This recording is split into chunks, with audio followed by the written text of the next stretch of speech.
Hola, ¿qué tal? Bienvenidos una semana más al podcast de Cuaderno de Entrenamiento. Me vais a perdonar hoy, llevo una semana un poco de resfriado con una voz que bueno, ya me estáis escuchando, ¿no? La voz no me va a dar para mucho, voy a intentar hacer un episodio decente porque ayer estuve en el podcast de Lifters que tampoco fue muy bien.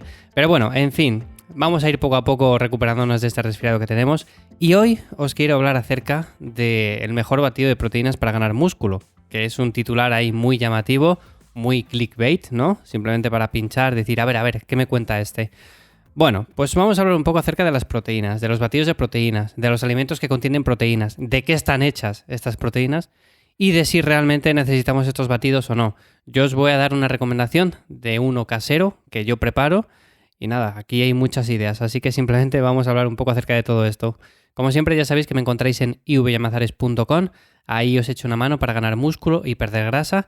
Y también me encontráis en la newsletter en la cual los días 1 y 15 de cada mes pues hablo de cosas muy interesantes y que no cuento aquí, no cuento en Instagram, no cuento en redes sociales. Entonces, oye, si quieres aprender un poco más acerca de todo esto, pues te puedes suscribir. Total, vamos a hablar un poco acerca de esto, acerca de los batidos de proteína, para ganar masa muscular, de cuál es mejor, de cuál es peor, en definitiva, de todo esto. A ver, como tal, lo primero que tenemos que tener en cuenta es las necesidades proteicas que tenemos cada uno de nosotros. No es lo mismo una persona de 100 kilos magra que una persona de 100 kilos que tenga un 30% de grasa. Y no es lo mismo una persona de 70 kilos que empiece a entrenar y que tenga 20 años que una persona de 70 kilos que tenga ya 55 años y nunca haya tocado una pesa. Entonces tenemos que ver las necesidades que cada uno de nosotros podemos tener. Y esto lo podemos hacer de forma muy sencilla. Además tenéis una calculadora en la web para calcular las necesidades proteicas, así que bueno, podéis echarle un vistazo, que además tenéis muchas otras calculadoras, pero bueno, esta en concreto nos va a decir básicamente las necesidades que tenemos de este macronutriente. ¿Por qué es importante? Bueno, pues podríamos decir que son los ladrillos a la hora de construir masa muscular. Se le ha dado quizás también demasiada importancia con respecto a los otros macros, porque es cierto que las grasas también son muy importantes, sobre todo a nivel de regulador hormonal y de todos estos procesos. Y los carbohidratos, por supuesto, para rendir bien en el entrenamiento, pues también son necesarios. Entonces, a partir de aquí, hoy vamos a hablar solamente de las proteínas. Tenemos que saber las que necesitamos. Yo siempre suelo recomendar entre más o menos 1,8 y 2,2 gramos por kilo de peso. Consideraciones a tener en cuenta con todo esto. Si estamos en una fase de volumen y tenemos que consumir bastantes carbohidratos y también podemos incluir incluso bastante grasa, yo me iría más al rango de los 1,8 gramos por kilo de peso y ya está. Si somos personas que tenemos cierto porcentaje graso elevado, pues vamos a calcular estas necesidades en base a nuestro peso objetivo. Yo, por ejemplo, si peso 90 kilos pero tengo mucha grasa acumulada, no voy a calcular la proteína que necesito con esos 90 kilos, sino que quizás lo voy a calcular con 75, que sería mi peso ideal. Otra cosa, si estamos en una fase de pérdida de peso, de pérdida de grasa más bien, pues aquí entonces tendríamos que jugar con las proteínas un poco más altas, en torno a 2,2, 2,5 gramos por kilo de peso. No hay efectos negativos que se hayan visto hasta el día de hoy, incluso a largo plazo manteniendo una ingesta de este tipo e incluso llegando a los 3 gramos por kilo de peso. Así que si lo mantenemos en 2,5 vamos a estar mucho más seguros de que mantenemos la masa muscular siempre y cuando el entrenamiento sea intenso y cumpla con una serie de factores, ¿no? Pero bueno, esta sería la parte que tendremos cubierta. Una vez tenemos entendido esto, tenemos que saber que todos los alimentos, o muchos alimentos, están compuestos por carbohidratos, por grasa y también por proteínas. Es cierto que hay alimentos que solamente tienen hidratos, otros que tienen solamente grasa, pero otros tienen de las 3 cosas o de 2 cosas. Entonces, toda la proteína de la dieta se va a contabilizar por igual. Ahora bien, no es lo mismo la proteína que viene de, por ejemplo, un filete, o por ejemplo la que viene de cualquier lácteo, que la que viene de origen vegetal.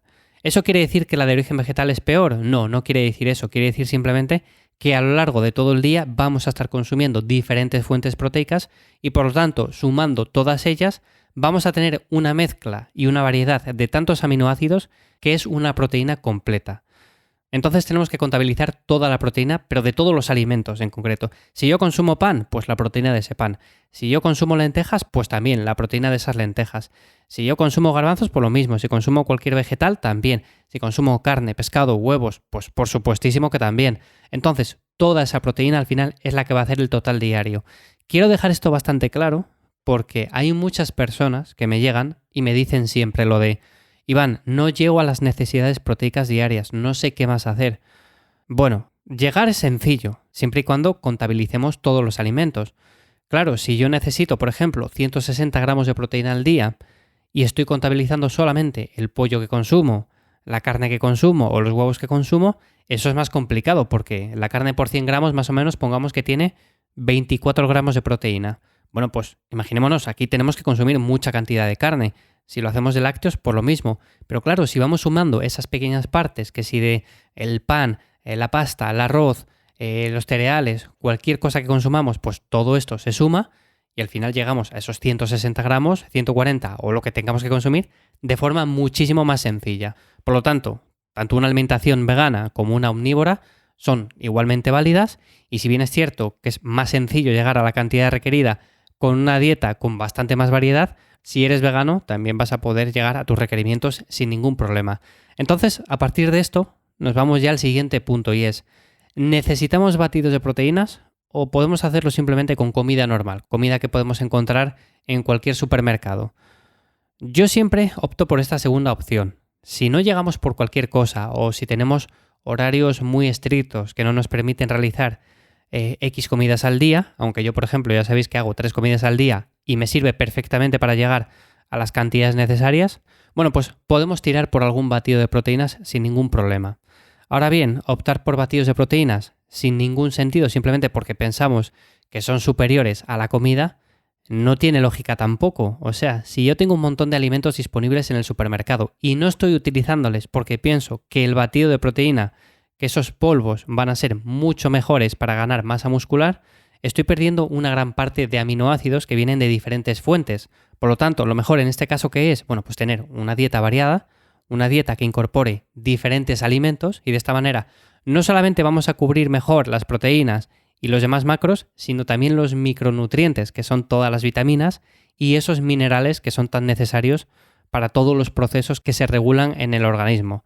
Así que yo siempre opto por esta segunda opción. Lo primero, tirar por comida normal y corriente que podemos encontrar en el supermercado y luego ya podemos complementar con batidos, con proteínas, con cualquier cosa simplemente si no llegamos a esa cantidad mínima requerida, que puede ser por diferentes factores como digo, o por horarios, o por trabajo, por estudios, o porque no podemos preparar las comidas, o por lo que sea. Entonces, a partir de ahí sí que podremos tirar por batidos de proteína. Tanto una opción como otra son igualmente válidas. Quiero decir que si optáis por proteína de suero o proteína vegana que sea de calidad, pues a ver, va a estar bien también. No quiere decir que esto sea malo.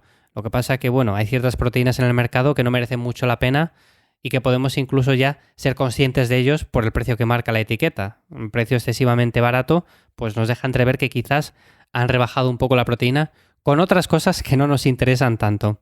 Bueno, os quería dar una idea de batido casero que me preparo yo. A ver, batidos de estos o recetas de estas hay 1000, lo que pasa es que muchas veces veo cosas que me estalla la cabeza y es que, a ver, a un batido de estos caseros lo que no podemos hacer es añadirle huevos batidos enteros porque realmente el huevo se asimila mucho peor y podemos tener problemas digestivos que no van a ser muy agradables. Así que, si optamos por incluir algo de huevo, que sea o bien cocinado para luego batirlo, o que sean las claras de huevo que vienen pasteurizadas, aunque yo también recomiendo cocinarlas un poco. Pero bueno, el batido casero que os quería comentar básicamente se compone de esto. Un vaso de leche, podéis optar por la que más os guste y de hecho podéis también incluir un vaso de leche de esta de almendras o de avena, de lo que queráis. Luego también podemos incluir un poco de queso fresco batido, esto siempre viene bien porque además nos sube un poco la cantidad de proteínas que tenemos en el batido. Una fruta, ¿por qué no? Un plátano para mí es la fruta que más recomiendo, sobre todo en este tipo de batidos, aunque hay personas que añaden una naranja, otras una manzana, bueno, aquí a preferencias de cada uno. Y luego también, si este batido lo añadís post-entreno, para después de entrenar, podéis añadir, por ejemplo, un poco de miel y de esa manera le dais ese toque de dulzor. Si sois también personas que os gusta mucho el dulce, bueno, pues de esa manera va a estar mucho más bueno. Y simplemente con esto, batiéndolo todo en una batidora, vais a tener un batido rico, proteico y que no le va a tener nada que envidiar a un batido de proteína comercial, que como digo, no es que sea malo, no estoy en contra de los batidos de proteínas ni nada de eso, que yo también les he consumido y de hecho en ciertas épocas puntuales, siempre que no puedo llegar, como digo, a esos requerimientos mínimos, pues tiro de ellos y ya está. Así que nada, esto es lo que quería comentaros un poco hoy. En cuanto al timing de la proteína, simplemente para concluir un poco, Esta da un poco igual, o sea, realmente, con que lleguéis a las cantidades mínimas requeridas, es más que suficiente. Es cierto que si estáis en un periodo de definición, pues podéis incluir un poco de proteína antes de entrenar y un poco después, y quizás sea más beneficioso de cara a minimizar la pérdida de masa muscular. Pero bueno, en general, si llegáis a la cantidad que necesitáis, con eso es suficiente y no hace falta que os comáis la cabeza con mucho más. Así que nada, vamos a dejar este episodio ya por aquí, porque me estoy quedando ya un poco sin voz, como podéis comprobar. Así que nada, espero que como siempre te haya resultado de ayuda y nos escuchamos de nuevo la semana que viene. ¡Chao!